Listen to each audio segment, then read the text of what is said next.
Sometimes, the deepest scars don't come from strangers, but from the ones we love the most. A broken promise, a shattered family, and the courage of a woman who refused to give up. This is not just a story of pain, but of survival and revenge.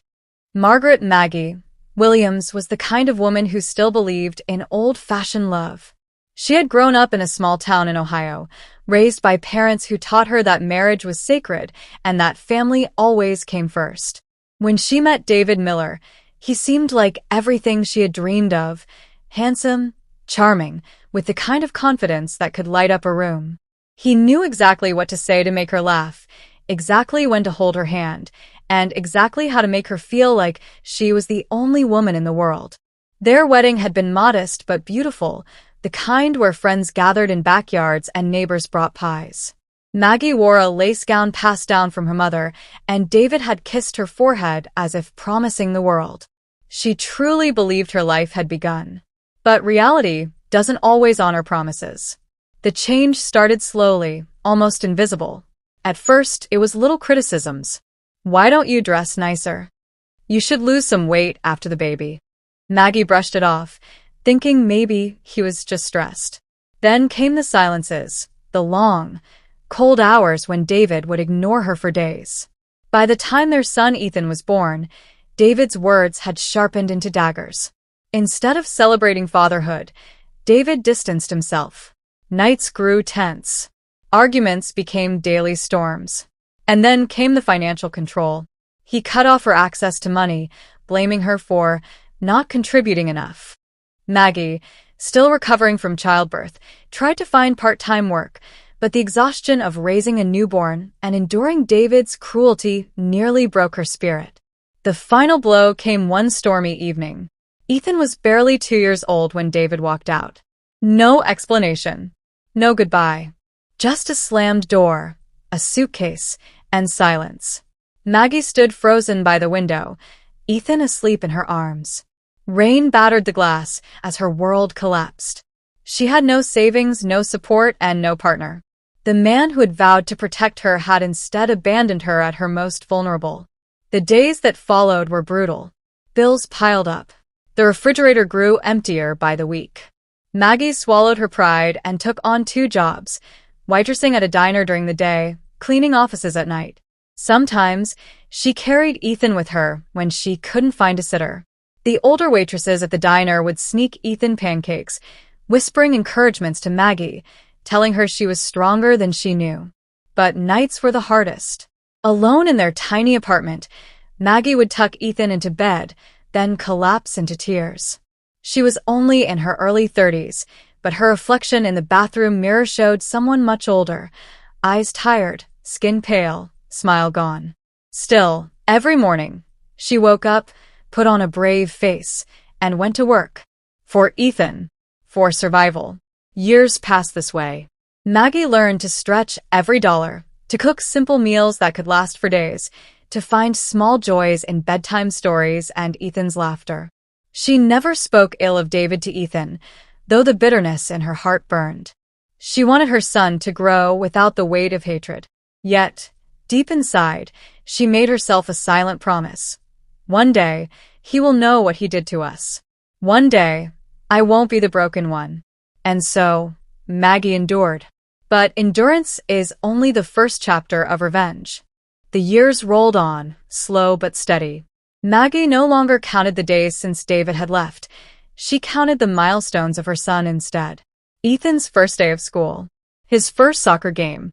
The way his eyes lit up every time she showed up in the stands, still in her diner uniform, cheering louder than anyone else. Her life was far from easy, but it was hers. At the diner, Maggie became more than just a waitress. She was the woman who remembered everyone's order by heart, who poured coffee with a smile even when she was bone-tired.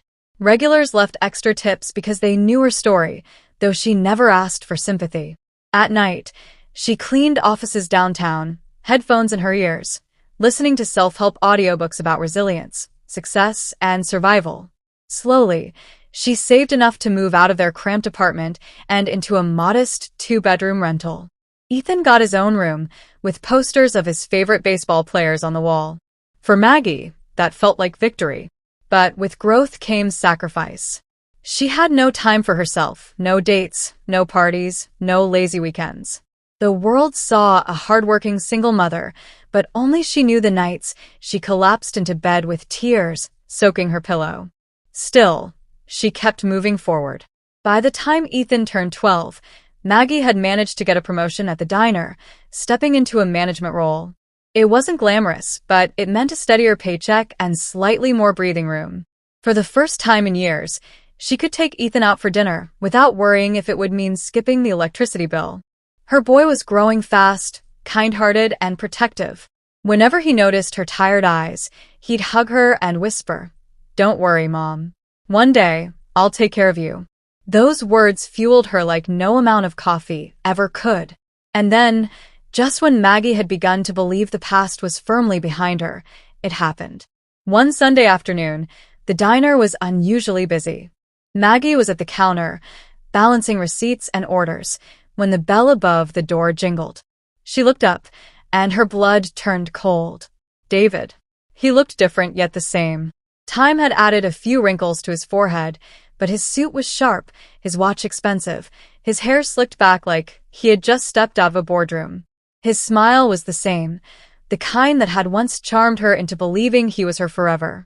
"Margaret," he said smoothly, as though no time had passed. For a moment, Maggie couldn't breathe. She felt the old panic rising, the weight of every night she had cried herself to sleep.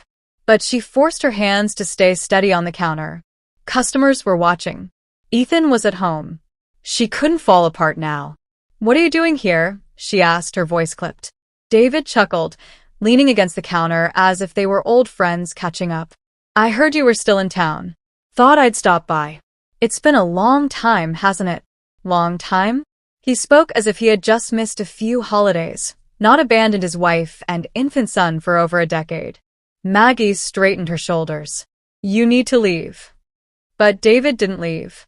Over the next few weeks, he appeared again and again, at the diner, outside Ethan's school, even once at the grocery store. Always with that same casual arrogance, as if his betrayal was a minor inconvenience. And then, one evening, he showed up at Maggie's doorstep. Ethan, now a teenager, opened the door and froze. "Dad," the boy whispered, eyes wide. Maggie's heart cracked. She had never hidden the truth, that David had left them. But seeing Ethan's face now, torn between hope and confusion, was unbearable. David smiled warmly, playing the part of the long-lost father. "Hey, champ. You've grown so much. I've missed you." Ethan looked back at Maggie, searching her face for answers. She swallowed hard, her fists clenched at her sides. She had promised herself she'd never poison Ethan against his father, but now the man who had destroyed their lives was standing in her living room, pretending to care. "Why are you here, David?" Maggie's voice was firm, but it trembled with the weight of years of pain. David adjusted his cufflinks, avoiding her gaze. "I've built a successful business. I've done well for myself. And I think it's time I reconnect with my son. Maybe even make things right with you." Make things right? The audacity nearly made Maggie laugh. He thought he could vanish, build a fortune, and stroll back in as if nothing had happened. But she stayed quiet. Ethan deserved to see the truth for himself. Later that night, after David left, Ethan asked softly, "Mom, why didn't you ever tell me he wanted to come back?" Maggie knelt beside him, brushing his hair from his forehead. "Because he never did, sweetheart. Until now." Ethan frowned. "Do you think he's changed?" Maggie's chest tightened.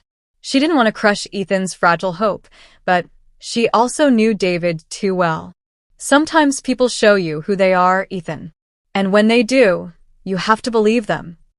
But in her heart, a fire was building. This wasn't just about David anymore. This was about justice. About showing her son and the world that no one had the right to break a family and walk away without consequences. David had returned, and Maggie knew this time she wouldn't be the victim. This time it was her turn. David's return wasn't a coincidence. Within weeks, Maggie realized what he truly wanted. His so-called successful business was crumbling. Rumors drifted into town. Lawsuits, unpaid debts, partnerships falling apart. The charming man who had once abandoned his family had come crawling back, not out of love, but out of desperation. He saw Maggie's life not as survival, but as an opportunity. One evening, he invited her to a dinner downtown. "Just to talk," he said, flashing that same polished smile. Against her better judgment, Maggie went. She needed to know what game he was playing.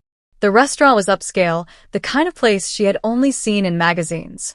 David ordered wine, spoke of his business ventures, and then finally leaned forward.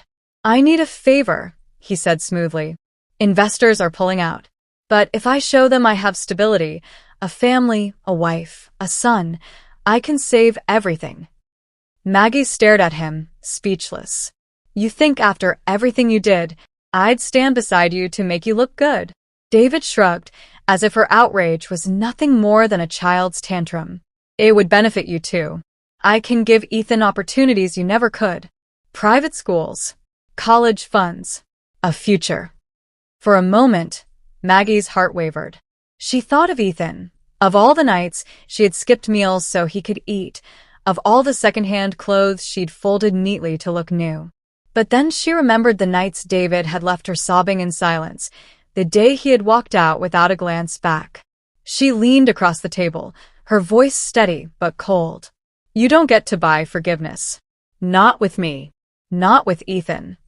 David's jaw tightened. For the first time, the mask slipped.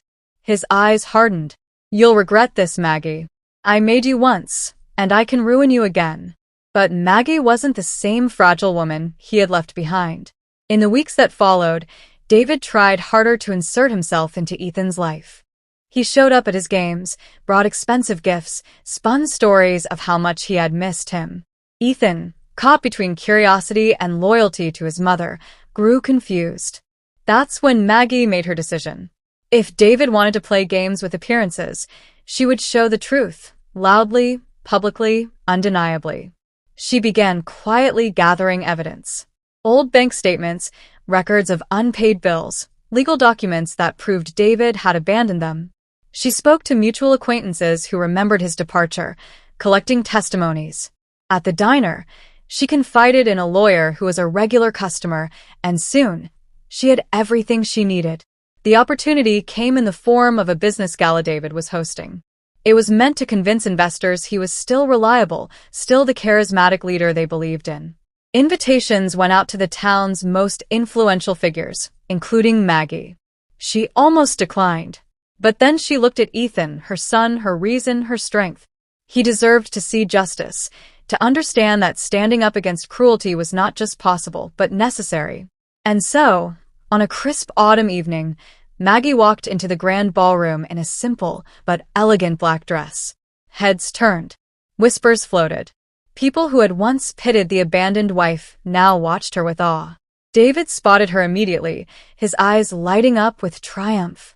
He stepped onto the stage, microphone in hand, painting himself as a visionary, a family man, a survivor of hardship. His words dripped with charm, practiced and polished. And then, it was Maggie's turn. She didn't storm the stage. She didn't scream.